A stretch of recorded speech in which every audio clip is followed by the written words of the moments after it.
Estamos en el final de Jane el desconocido. Jane terminó con Wilson, el pistolero de los ganaderos, y alguien lo hirió. Sale, lo acompaña el niño Joey Starrett. Jane monta a caballo y Joey lo acompaña. Sube al caballo Jane y le dice que se va para siempre. Le dice una de las frases más célebres de los films de cowboys: un hombre debe ser lo que debe ser. Disculpen, no voy a dar de esta frase una interpretación lacaniana, porque no soy Zizek. Me ocupo, digamos, de estas cuestiones desde un horizonte conceptual más cercano a Hegel, a Marx, a Sartre y a algunos teóricos del progreso, como Sarmiento, por ejemplo, nuestro Sarmiento. Y Lacan no me interesa para estas cosas. Lo que Jane le dice a el niño Starrett, cuando le dice un hombre debe ser lo que debe ser, le dice, traducido: no puedo eludir lo que soy. Soy un gunfighter. Pertenecí a ese tiempo y no puedo formar parte de otro. De los nuevos tiempos, de los tiempos del trabajo, del asentamiento, de la paz. Pude ayudar al surgimiento de lo nuevo porque sé la lógica interna de los tiempos que mueren, porque a esos tiempos yo pertenezco, pero no puedo quedarme yo, soy el pasado. Un hombre debe ser lo que debe ser. Esta es la interpretación. Luego le deja un consejo: crecé justo y fuerte. Y se va rumbo a la colina, abandona el valle, y Joey, el niño, con desesperación lo llama. Los gritos de Joey perforan la noche, porque Jane se va en medio de la noche ascendiendo una colina, y Joey grita: Jane, Jane, no te vayas, y le dice varias cosas. Papá te va a dar un trabajo, no te vayas. Pero Jane ni siquiera se da vuelta. Y lo vemos como una figura en sombras, muy inclinado sobre el lado izquierdo, como si fuera a caerse del caballo. Bueno, Jane está muerto. Creo que la última bala lo mató. Quienes hayan visto una película reciente con Kevin Spacey y Samuel Jackson, que son descomunales actores, deben recordar el diálogo que sostienen. Samuel Jackson está con una escopeta adentro de un edificio, no quiere salir, y Kevin Spacey hace el especialista, el encargado en hablar con los tipos que toman ese tipo de decisiones. El film se llama El negociador. Jackson, como dije, está en un edificio con unos rehenes, además. Spacey trata de disuadirlo y de pronto le dice: ¿sabes por qué Jane no se da vuelta cuando lo llama Joey? Porque está muerto. Ahora, es extraordinario, ¿no? Extraordinario. Ellos dan por supuesto, los dos, que cada uno vio la película, porque esa película hay que verla. Ningún niño puede pasar por esta vida sin ver esa película, y sobre todo cuando niño. Entonces le da esa interpretación, porque está muerto. Y yo creo que esa es la interpretación de la película que hay que darle. Jane está muerto, simbólica o realmente, digamos. Jane muere como muere Wilson, el otro pistolero, Jack Palance. Los dos eran lo perimido, lo que debía morir. Jane se inmola en su pasado, que había intentado dejar atrás para trabajar con Starrett en la granja para que el progreso sea posible. En 1885, Rafael Obligado canta la muerte del gaucho Santos Vega y dice: Santos Vega se va a hundir en lo hondo de esos llanos. Lo han vencido. Llegó, hermanos, el momento de morir. Bueno, pero veamos ahora qué similitudes y diferencias hay entre Jane y Santos Vega. Las mismas que hay entre el país que construyó la burguesía norteamericana y el que hizo la oligarquía porteña. Jane muere para posibilitar un país de colonos, de hombres que llegan, se asientan, crean hogares, familias, lazos de solidaridad y trabajo. Santos Vega muere a manos del progreso de la ciudad portuaria. Los militares de Buenos Aires, que liquidaron a los habitantes de la campaña, no luchaban para abrirle el paso a los colonos, mataron a los colonos. Nuestros colonos debieron ser nuestros gauchos. Y no solo lo digo yo, lea el libro de Félix Luna, Los caudillos, que en el final del prólogo, don Félix Luna dice: qué lástima, qué pena que mataron a los gauchos y a los caudillos. A la civilización de Buenos Aires le hubiera venido bien muchas de las condiciones de los gauchos y de las condiciones de los caudillos. Entonces,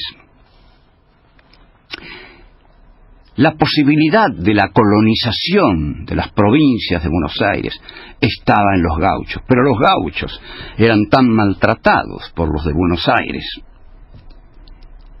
que se alzaban en armas contra ellos. Lo que requería, en cambio, Buenos Aires era un mercado interior en orden y en paz para entregárselo a Inglaterra. Estados Unidos no le entregó nada a Inglaterra. Le hizo la guerra, los derrotó y se declaró independiente, y después venció al sur esclavista.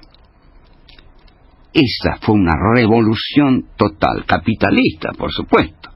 Fue una revolución capitalista que hizo un capitalismo industrial. Aquí no se conquistó el oeste, ni el este, ni menos aún el sur. Se los exterminó. Los gauchos jugaron el papel de los indios norteamericanos. Los yanquis liquidaron a los comanches, a los sioux, a los pawnees, a los apaches y a los cheyennes para colonizar esos territorios. How the West Was Won es el nombre de una famosa película y de una serie de televisión. Es decir, cómo se ganó el oeste. Las matanzas de los ejércitos norteamericanos se hicieron para abrirle paso a los colonos.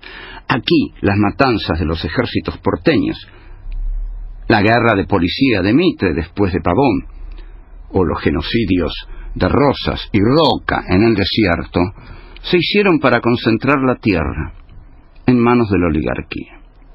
De una oligarquía sin sentido de progresividad histórica, sin el deseo de hacer un país, sino de entregarlo, y más diría, de disfrutarlo. Ojo, que nadie se enoje, porque estoy haciendo un gran elogio de Estados Unidos. Entonces, es muy raro que uno sea antioligárquico en su país e imperialista a la vez, ¿no? No es que uno sea imperialista, es que uno reconoce por qué Estados Unidos se hizo un país fuertemente capitalista, poderosamente capitalista, y la Argentina no. Algunos dirán que lo que pasó aquí fue inevitable, otros que los gauchos y los indios de este país no son asimilables a los colonos de Estados Unidos. Son todos razonamientos, con perdón, que tienden a justificar las matanzas de la oligarquía porteña, vengan de la izquierda o de la derecha. Hoy, desde la perspectiva del humanismo, y estamos terminando con este tema, desde la perspectiva del humanismo, digo, rehuyendo esas lógicas de la historia que se construyen para justificar lo que se hizo, para justificar lo que sucedió, y sólo así pudo haber sucedido, es posible decir, no hay matanzas buenas ni matanzas malas. Pero en los Estados Unidos, por cada muerto ponían 10, 100 colonos. Aquí por cada muerto ganó tierra y poder la oligarquía de Buenos Aires. Así, en Estados Unidos crearon un mercado interno. ¿Ustedes saben qué es un mercado interno? Un mercado interno es un país. El mercado interno es la gente, el pueblo, como quieran nombrarlo, los consumidores. ¿Qué es lo que posibilitan los consumidores? La industria. No hay consumidores sin productores y no hay productores sin consumidores. Ahora, si el poder de los exportadores de Buenos Aires arrasa el territorio de los posibles consumidores, o a esos consumidores les impide crear industrias porque exporta todo de Inglaterra, como el sur, que no creó industrias, sino algodón y tabaco, bueno, ahí ya no se crea un país. Un país se crea cuando hay un mercado interno consumidor y una industria nacional productora para ese mercado consumidor. Entonces, en Estados Unidos crearon un mercado interno que fue la base del industrialismo capitalista. Aquí no hubo mercado interno, hubo una exasperada concentración de riquezas y poder en manos de una clase que fue dispendiosa e históricamente estéril, porque solo hizo lo que el suelo dio. Bueno, esto podemos concluir entonces que cuando mencionábamos al inicio de nuestro análisis de las películas de cowboys el choque entre la civilización y la barbarie, o cuando nos referíamos a la dialéctica de los westerns y también a la dialéctica de Sarmiento, es una dialéctica entre lo viejo y lo nuevo. Ahora, lo nuevo en el desconocido es ayudado por lo viejo, ¿no? Esto es muy interesante. Jane, el viejo pistolero, mata a Wilson, también un viejo pistolero, para posibilitar que la paz, el trabajo, el desarrollo, la industriosidad sean posibles. Entonces, cerramos este bloque y vamos a dar una vueltita más en el próximo y volvemos con una sorpresa, gran sorpresa también. ¿Querés entender el sentido de la existencia humana? A pensar de todo.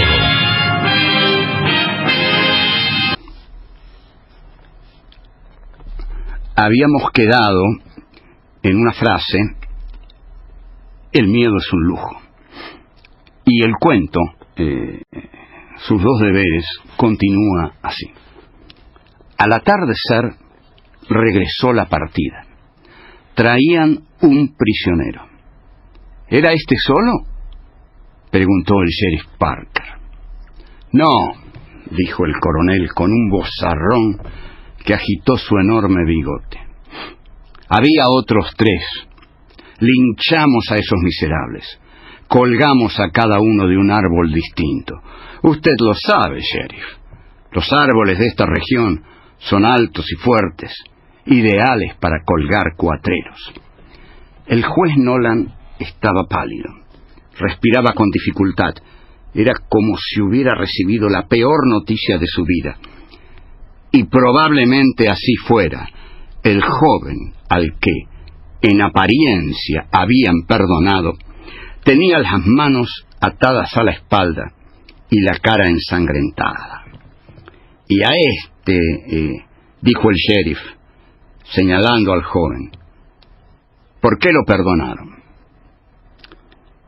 El coronel, con sarcasmo y crueldad, miró al juez. Entonces dijo, lo perdonamos porque alegó ser hijo de nuestro juez Nolan. ¿Es así? Es así, dijo Nolan. Hay que juzgarlo de inmediato. Esta clase de hijos arrojó al mundo.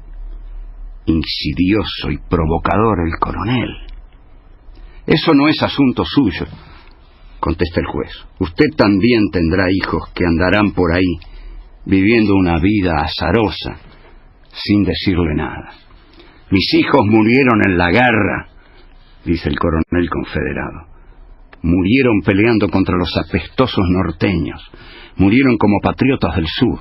El suyo, en cambio, es un coatrero, un delincuente vulgar sin honra ni patria.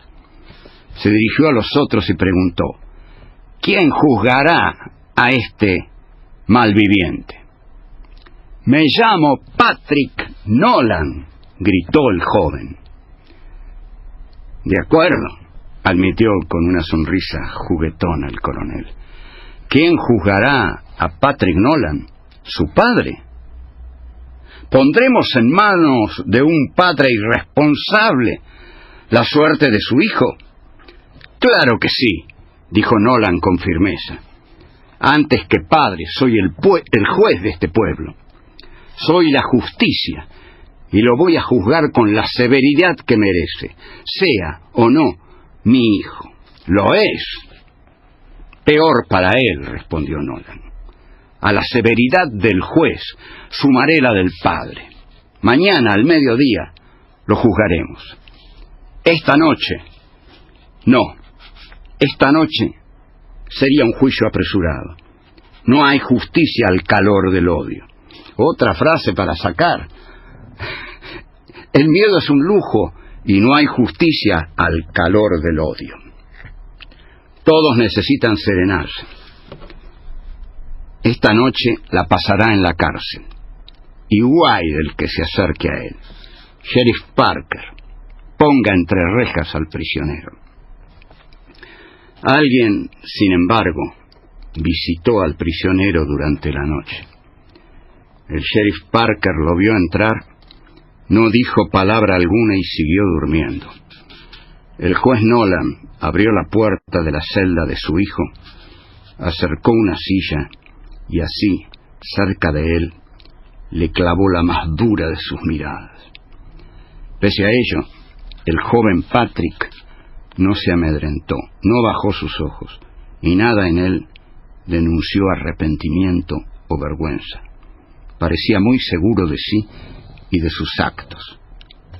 Si tu madre estuviera viva, dijo el juez, no serías lo que sos. Un cuatrero en una celda, esperando un juicio fatal. Dentro de unas horas, apenas al mediodía, colgarás de un árbol. Pero mi madre murió, dice el joven Patrick, y murió sola. Su marido estaba en Red Rock, viviendo en pecado con una prostituta. A veces creo que eso la mató.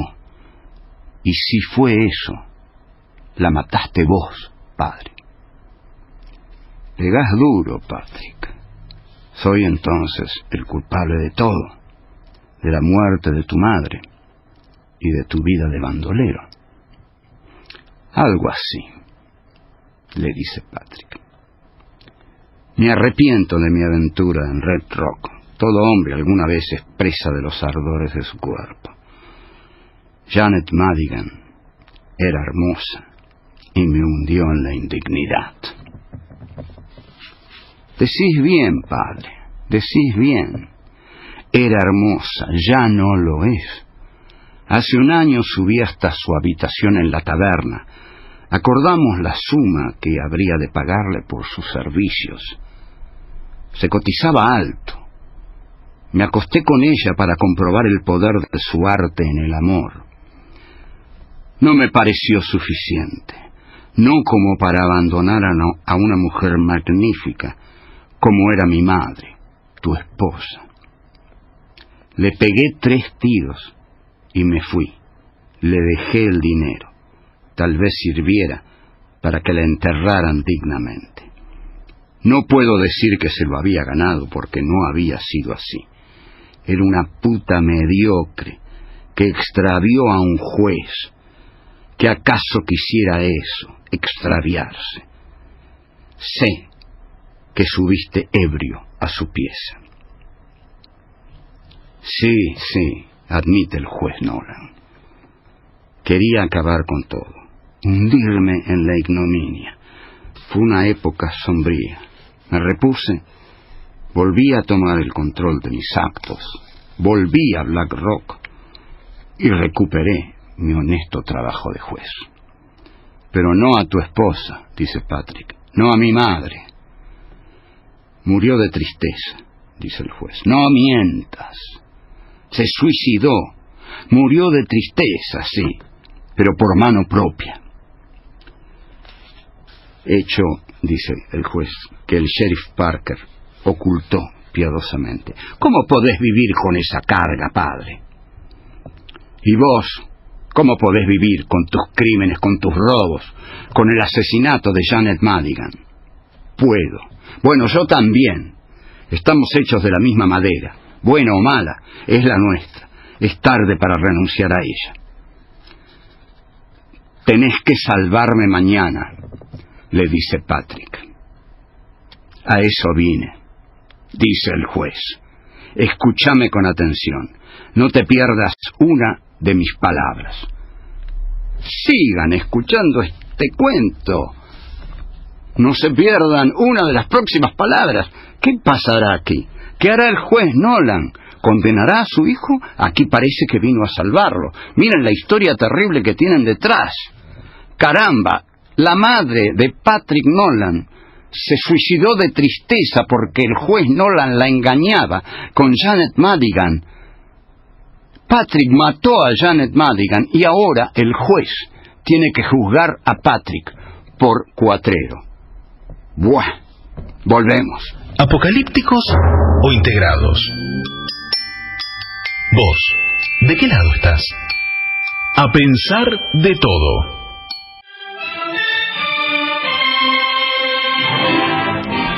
Esto es A Pensar de Todo. Estamos leyendo el cuento de Cowboys, sus 2 deberes.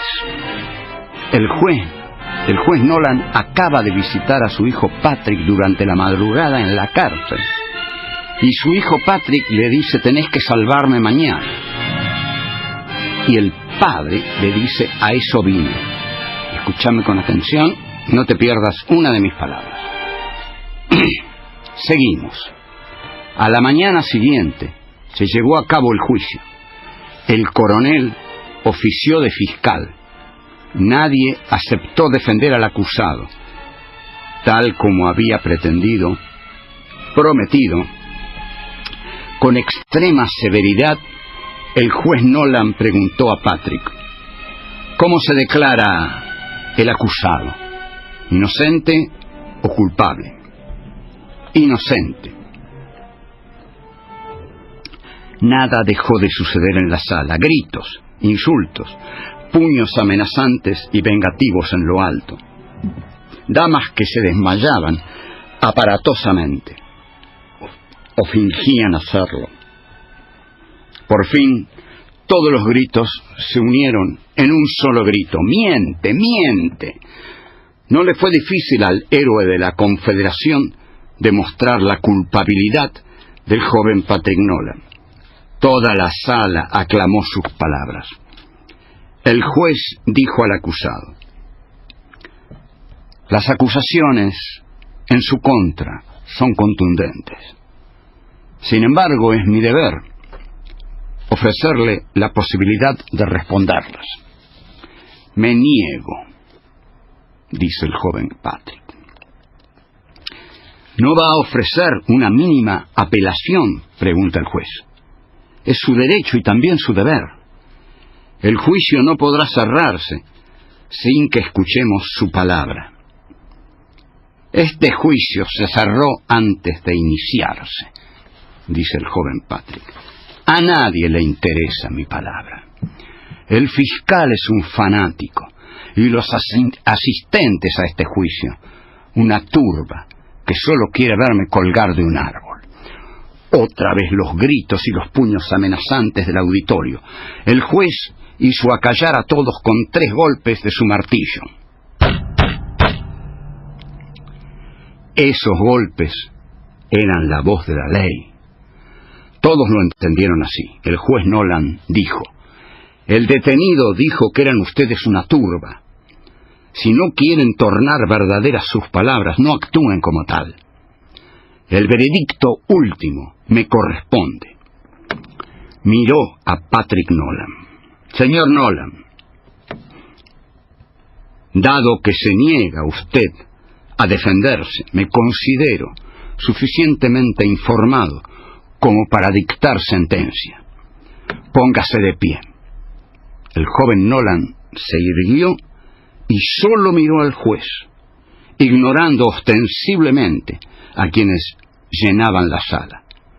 El silencio era total. Señor Patrick Nolan, dijo solemne el juez, ha sido usted acusado de un delito infame en estas tierras de trabajo, de honradez y de paz, el de cuatrero. De esa acusación es mi veredicto, ya sin apelación alguna, declararlo culpable. Ante el estallido triunfal de la sala, el juez volvió a apelar a su sonoro martillo. Disculpen, pero el único efecto especial que tengo es la mesa y golpearla con mi puño para simular el martillo del juez. Bueno, y el juez exclamó: silencio. Ahora voy a pronunciar su sentencia. Todos sabemos que la pena por el delito de cuatrerismo reclama la vida del que lo perpetra. También usted, Patrick Nolan, lo sabía al cometerlo. Se arriesgó y la ley pudo más que su voluntad de abominar de ella, de burlarla. Por consiguiente, lo condeno a ser ahorcado hasta morir a las 3 de la tarde del presente día. ¡Wow! El juez condenó a su hijo. ¡Qué juez honrado! Condenó a su hijo. Pero aquí, 2 cosas. Primero, recuerden que la prostituta que mató Patrick y que le contó al padre se llamaba Janet Madigan. Madigan es una clave de este cuento. Madigan es un nombre conocido. Después que termine de leer el cuento, voy a revelar todas sus claves y secretos, y sus guiños. Entonces, otra vez los gritos. El júbilo desenfrenado de la sedienta multitud que había ido a ese juicio en busca de la decisión que el juez Nolan acababa de tomar. Sin embargo, el silencio, el asombro y hasta el miedo se adueñaron súbitamente de todos. El juez Nolan se había puesto de pie, se había librado de su toga dejándola caer casi despectivamente y exhibía, ajustado a su cintura, un cinto con 2 cartucheras. En cada una de ellas había un revólver, un Colt 45. El juez Nolan dijo: señoras, señores, se me pidió que juzgara a mi hijo. Se desconfió de que lo hiciera, de que fuera capaz de cumplir con la ley. Lo hice. Cumplí con la ley, con mi deber de juez. Ahora, y desearía ser comprendido, Cumpliré con mi deber de padre. Desenfundó un arma. Nadie se mueva. Dediqué mi vida a la ley. Pero en estos nuevos territorios, en estas tierras que hemos ganado a los salvajes, aquí, donde vinimos para ser nuestra patria y vivir pacíficamente en ella, un juez tuvo que aprender, ante todo, a manejar armas. No lo duden, yo fui de los que mejor aprendieron. Si alguien intenta algo, lo va a comprobar. Miró rabiosamente al coronel, sobre todo usted, coronel. No en vano lo mandaron los cultos leguleyos del norte, juez, dice el coronel. No me sorprende esto. Cállese, rebelde. Rebelde les decían los norteños a los sureños, ¿no?, que se habían rebelado contra el norte. Cállese, rebelde. Vaya a su casa y quítese ese uniforme ridículo, humillado por la derrota. Sacó el juez Nolan su otro Colt y se lo arrojó a su hijo. Esto es tuyo, Patrick. Patrick Nolan barajó el revólver con su pericia de bandolero y encañonó a la multitud. Como dijo el juez, nadie se mueva. Si él se hizo hábil con las armas para defender la ley, yo lo hice para violarla. Es lo mismo. Los dos somos infalibles. Salieron por la puerta trasera. Había 2 caballos esperando. Los montaron y huyeron más veloces que un rayo en la más feroz de las tormentas. Tras ellos, ordenó el coronel. Nadie le obedeció. Aún no salían de su asombro. ¡Vamos!, insiste el coronel. ¡No sean cobardes! No dejen impune este crimen. Debemos seguirlos, darles alcance y ahí mismo acribillarlos en nombre de la ley que violó de modo infame el norteño Nolan. Alguien dijo: usted ya no quiere matarlos por la ley. Era un tipo alto, con la cara agrietada por las jornadas de trabajo bajo el sol inclemente del desierto. Y dijo más: coronel, usted ni siquiera quiere matar al joven Nolan por cuatrero. Quiere matar al juez porque vino del norte, porque cree que la guerra continúa. Y no, coronel. Usted cree eso, pero la guerra terminó. Solo los fanáticos como usted se empeñan en continuarla. ¡Excusas!, grita el coronel. ¡Excusas de cobardes! Cuide su lengua, confederado, dijo el hombre alto y curtido. Yo también sé manejar un revólver. No lo use contra mí, entonces, dice el coronel. Úselo contra esos bandidos que ahora huyen hacia su libertad impune. El hombre le contesta: usted también es un bandido. Querer continuar una guerra que terminó es violar la ley. Hubo pactos de paz entre el norte y el sur. Violarlos es un delito. Miserable, grita el coronel. Enfrentó a todos los del auditorio. Miserables todos ustedes. Voy a ir yo. Alguien tiene que salvar el honor herido de este pueblo. Buscó su cabalgadura y salió tras esos 2 hombres a los que odiaba. No pudo hacer mucho. Al poco tiempo de tanto exigir y castigar a su caballo, lo reventó. Volvió humillado, caminando. Fue hasta su residencia en las afueras del pueblo y ahí escondió su derrota. Cierta noche apareció en el salón. Llevaba su uniforme como siempre, pero esta vez cargaba con todas las medallas que había ganado en la guerra de secesión. Se acodó en la barra y ordenó una botella de whisky. La fue bebiendo con lentitud hasta acabarla. Giró hacia la concurrencia, que era numerosa. Aún tenía un vaso en la mano izquierda. Orgulloso, obstinado, exclamó: ¡viva la Confederación! ¡Viva el glorioso general Lee! Después sacó su revólver, después lo apoyó contra su sien, después se voló la cabeza. Aquí termina la historia, dijo Ben, porque esta es la historia que Ben le está narrando a sus compañeros de asalto.